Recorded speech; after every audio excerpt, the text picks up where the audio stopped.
Sahabat tani, pernahkah kita melihat pucuk kelapa sawit kita seperti ini? Daunnya, pucuknya patah-patah, dan bagaimanakah cara pengendaliannya? Yuk simak terus dalam video ini, jangan di skip dulu ya. Jangan lupa like, subscribe, dan share ke teman-teman ya, supaya tidak ketinggalan informasi-informasi penting dari saya dan video menarik lainnya. Sahabat pemilik kreator, sekilas kita menyepelekan hal-hal yang seperti ini. Tanaman kita biarkan, nggak kita pedulikan. Jadi sebagai petani yang andal, kita harus peduli dan selalu teliti masalah-masalah yang berdampak pada pertanian kita. Harap pada petani semuanya untuk selalu belajar informasi ilmu-ilmu pertanian yang lengkap di sini. Mari kita simak video-video saya berikut.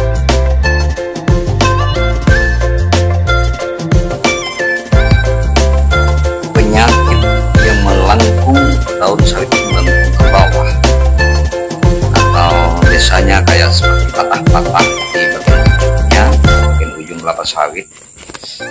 Ini menandakan tanaman kelapa sawit itu sedang mengalami masalah. Masalah yang pertama adalah penyakit busuk pucuk, kemudian crown disease, dan yang berikutnya Ganoderma.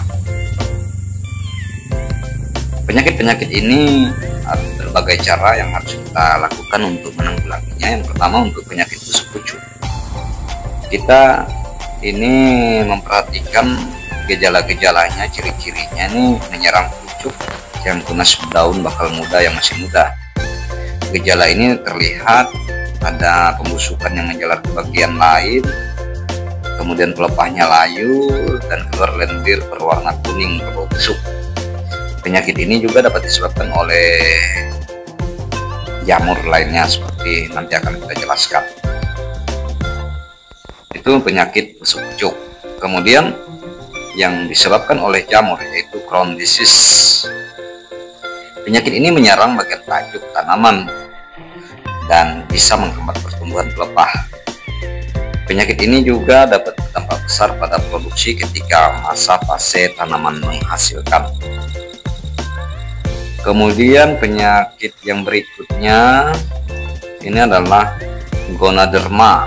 Ini adalah sejenis jamur juga yang merusak jaringan akar, baik pembuluh xylium dan sebagai pengikat air, dan juga pembuluh phloem sebagai pengangkut unsur hara. Itu untuk jamur Ganoderma.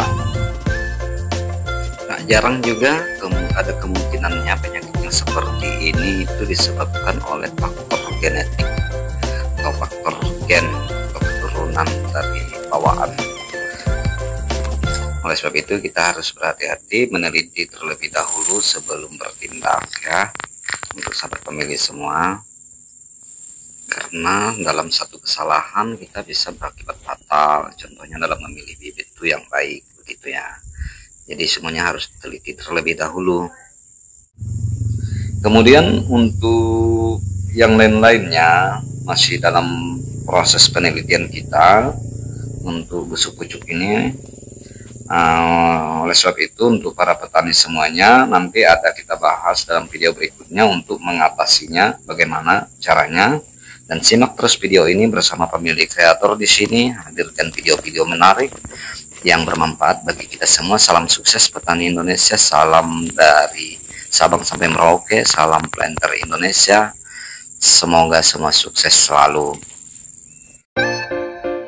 Jangan lupa like, subscribe, dan share ke teman-teman ya, supaya tidak ketinggalan informasi-informasi penting dari saya dan video menarik lainnya.